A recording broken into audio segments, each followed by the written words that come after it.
Sir, अपेंडिसायटिस हा खूप वेळा वाचला, पण समजतच नाही. एकदा नक्की समजवता का? ओके मित्रा, अपेंडिक्स हा आपल्या शरीरातला एक वेस्टिजियल ऑर्गन असतो. म्हणजे आपल्या शरीरामध्ये याचं काही एक काम नाही. अपेंडिसायटिस म्हणजे काय? ह्या वर्मीफॉर्म अपेंडिक्सचं इन्फ्लामेशन होतं. मग तुमच्या मनात प्रश्न येईल की सर, हे इन्फ्लामेशन कशाने होतं? जर लक्षात घ्या मित्रांनो, हे मोस्ट कॉमनली आपल्याला ॲडोलेसेंट एज मध्ये दिसतं. ॲडोलेसेंट एज मध्ये सुद्धा मेल मध्ये मोस्ट कॉमन असतं आणि याचं मोस्ट कॉमन कॉज म्हणजे कारण काय आहे, तर ते आहे फिकोली. फिकोलीचा अर्थ असतो हार्डनिंग ऑफ दी स्टूल. मग आता तुम्ही म्हणाल की sir, hardening of the stool आणि ह्या अपेंडिसायटिसचा काही संबंध आहे? तर मित्रांनो, आपलं जिथून असेंडिंग कोलॉन स्टार्ट होतो. कोलॉन म्हणजे असा एक भाग जिथे आपली विष्ठा, लक्षात घ्या, साठवली जाते. त्या ठिकाणी एक सिकम म्हणून पार्ट असतो आणि त्यालाच जोडलेला हा अपेंडिक्स असतो. ज्यावेळेस पण एखादा व्यक्ती डाएट मध्ये व्यवस्थित पद्धतीने जर फायबर इंटेक घेत नसेल,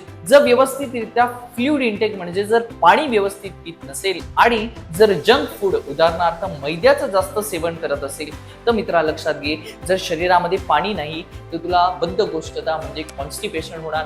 जर तुझ्या शरीरामध्ये फायबर नाही तर तुझी पेरिस्टाल्सिस मुवमेंट होणार नाही.